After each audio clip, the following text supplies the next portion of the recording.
This is Lance Harvill, And Chris Gill. and we're recording. Yeah. So this is Cap, 1989, November, isn't it? Yeah. And we be jamming.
Hello, boys and girls, and freaks of Grapevine High School. What you just heard there was a little clip of me and Lance Harvill. That was from 1989. That's probably one of the last times that we actually jammed together. But anyway, the reason for this video is because of you, JC Harper, or Chris Harper. He reposted an Egg Lords video of mine, and then that whole thing just blew up into this week-long conversation about all those days and all that stuff. And then it got back to high school, and a bunch of people started chiming in, and it was really cool to see. And then the conversation got around to me and Lance, and everybody, I mean, you guys said some really nice things about us, man. That's really cool. I appreciate that. That was cool to see. And so there was like a lot of questions being asked about me and him, like what did we like to play, and why did you break up, and all this. And I couldn't even piece the story together by myself if I had to, because I don't remember a whole lot. But I did talk to Lance yesterday, as a matter of fact, and we were talking about this, and we were trying to piece it together, and he remembered a whole lot more than I did, at least like names of people and stuff like that I didn't remember. And there's a few things that he didn't remember that I did, and so I'll try to piece this story together. I'll try not to babble too much. It's hard not to babble, but I'll try to piece the story together the best I can. But I met Lance. We met in 1986 in high school, of course. And then he knew a drummer by the name of Scott Rainey. Old Thumper. But he knew he knew Scott, and so he came over, and we had Brad Sheffield on the bass, and we used to play in my mom and dad's living room. And so we got together and started jamming, and we were looking for a singer, and then somehow we came across this guy named Ernest James, right? Ernest James, and he was a lot older than us, and he also played guitar, which we weren't having any of that, even though he was probably a lot better than us at that point. But he came out, and he reminded me, what I remember of that dude, he was like a 70s rock dude, he had the porn stash and wore the vests, and he wasn't that great of a singer, but we weren't really that great as players, so it worked out great. And we were playing. We were playing through crappy stuff. Like I was playing through an Earth head and an Earth cabinet and an overdrive pedal, and it sounded awful, you know. And Lance was playing through a PV Deuce. He said it was a PV Deuce, and I mean it sounded a whole lot better than mine. I know that because mine sounded horrendous.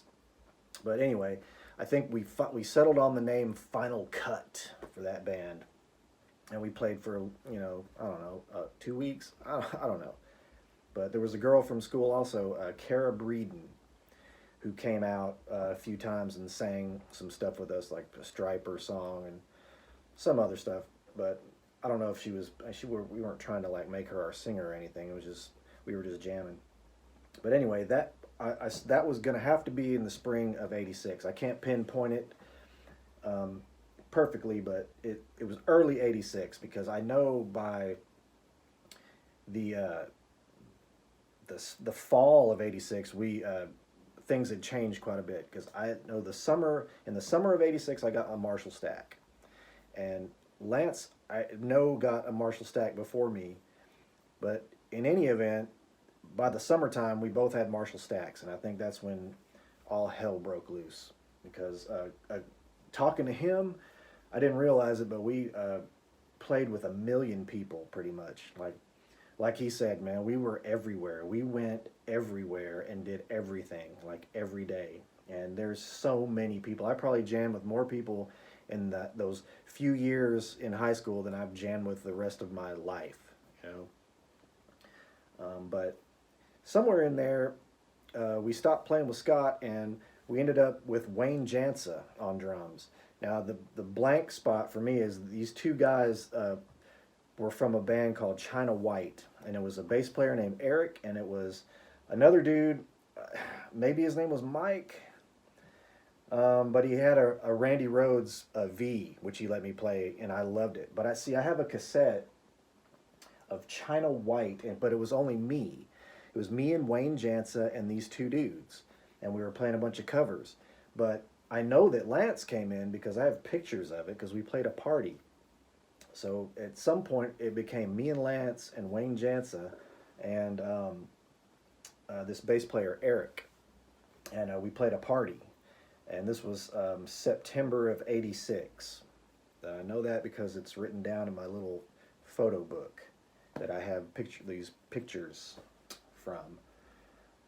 And so I don't, again, I can't tell you how long that lasted, because I think that back then, for us being in a band, if you played with the same people like more than twice, then I guess you were called a band. But we were everywhere, like he said, because the things that he was telling me, they were bringing back memories, little vague memories of being here and there and doing this. I'm like, wow, man, I just totally forgot about that. So I guess we went batshit crazy at that point and just play with everybody, because we ended up leaving Wayne and leaving that scene, and we went back and played with Scott again. So it was me and Lance and Scott, and we were on the quest to find players, bass players and singers. So during all that, whirlwind of jamming around, we ended up with Brian Pucci, and neither one of us could remember how we met Brian or how he came into the picture, but it was obviously through that whole circle of jamming. So now this is what I consider like the turning point moment, because you had me and Lance and Brian and Scott, and that was the first band that we ever really at least I considered to be like the only band that we were in, because we started writing our own originals, and we loved Iron Maiden, so we were writing these Iron Maiden type songs. And the only record that I have of this time, I don't have any pictures, anything. I have one cassette, and it was called The Band. And we had 4 songs. We had 5 songs. The 5th one never got finished, so it was like 4.5 songs. But I have a cassette, and it's just us playing that stuff like probably 3 times from like 3 different days. And the one that I have on the computer, no, it's this one. I'm assuming was like what I thought was the best of the 3. So I remember that 5th song, there was a couple. I think two of the times we couldn't finish it and just stopped, and I think one time the tape got cut off. So I don't know which set this is, but we're all gonna hear this for the first time because as of making this, I haven't heard this stuff in many years. But anyway, I'm gonna play this tape for you here in a minute. I'll try to finish the story here, but anyway, like this was, I think, that like the one and only band that we were in, and it didn't last long either. And I'm saying it's probably the tail end of '86, early '87, because I know, because I have another tape of a party that we played with me and Scott and another bass player named Carlos Silva. That's what Lance told me his last name was, Carlos Silva. And then a dude that was singing, and it might have been the same dude from China White. I can't remember because in my mind they looked the same. And I want to say his name was Mike. I'm sorry, man. If you guys are watching this, I'm sorry for not remembering anything. But anyway, he had some cool PA equipment, and he had an Eventide harmonizer, and I thought that was the coolest thing in the world. And so I know in September of '87 I was playing a party. So me and Lance had split up at some point, and I'm pretty sure that we split up 100 times in those few years. But we were always friends, because we still, I used to spend the night at his house all the time, and we would jam and just do stupid stuff. So I know that we were always friends, even if we weren't playing in a band together. But I think at that point, after the original band broke up, I think at that point it was just kind of a rotation of players, because the cassettes that I have are like, Chris, Lance, and Scott, or Chris, Scott, and Carlos. And then Dave Powell came in the picture, and it was Chris and Brian and Dave and Terry Sims on the drums. And I met Jason Sweat in high school, and Jason Sweat was part of it, in the rotation. So there was this just circle of people, and I think we were all, jamming with each other. So, I don't know what happened. But then, because I know we were still friends, because when in '88, in our senior high school year, we did that famous lunchroom jam where we played all three lunches.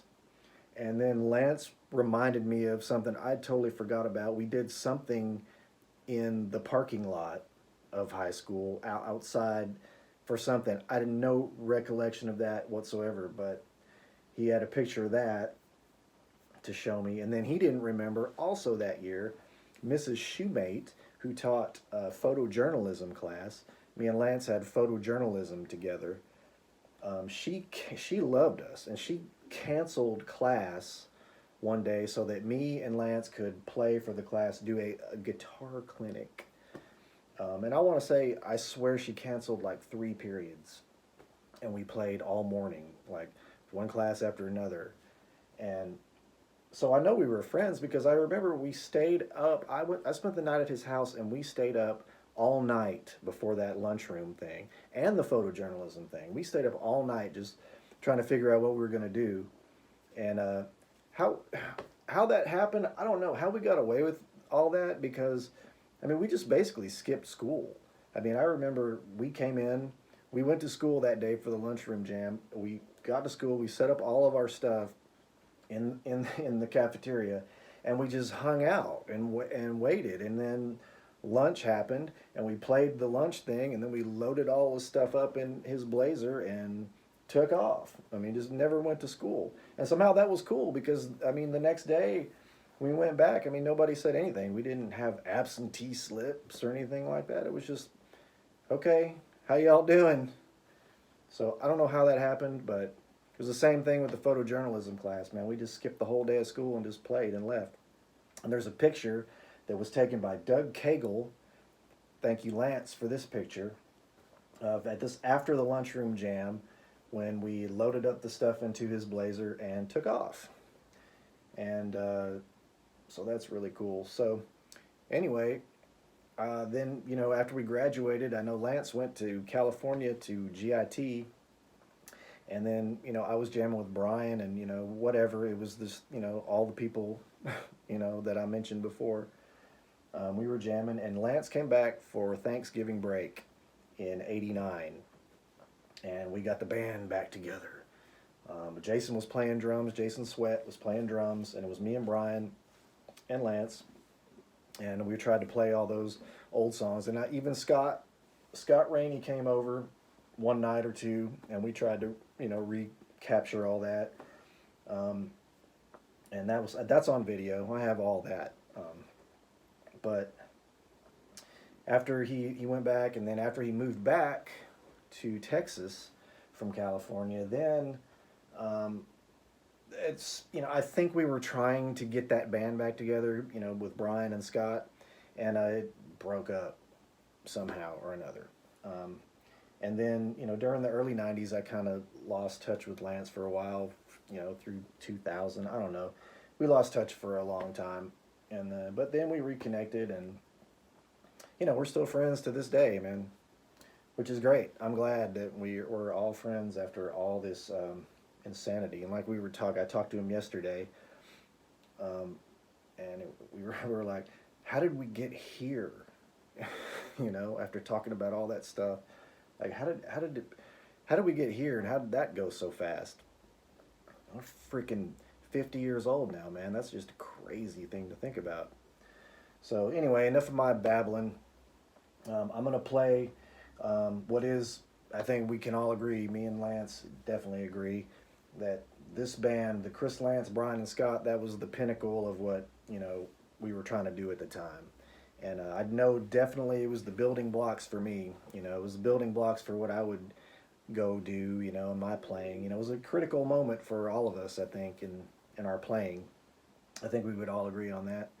But I'm not going to guarantee you how good it is, because I haven't heard it, so I'm sure it's like not the greatest thing in the world, but at the time it was probably pretty freaking awesome, because we were like 16-year-old kids going ape shit, So, and it's recorded with the state-of-the-art technology jambox recording in the other room. So we were playing in my parents' living room still, and the jambox was in the other room. That's how we recorded it. So, all right, enough of me. Let's all experience this together, because I haven't heard this in who knows how long. But enjoy, and cheers to all you guys. Lance, Harvill, love you, brother. This is let's all go back and experience this wonderful moment in time, shall we? Oh, and one more side note, I forgot to mention that this band tape, it doesn't have any vocals because we never found a singer. We apparently tried out a million singers and never found one. And this is also the point in where Lance began like starting to sing for real. So that was kind of the catapult moment for him, I think. But anyway, that's what I wanted to say before I played it. And also, if anybody out there has any like pictures, or I really doubt video, but if anybody's got any pictures or any record of any of those events, I would love to see them. Please post them on my Facebook page or in the comments or something, because I would really like to see it. But anyway, all right, so here you go. Peace out, buddy.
Thank you.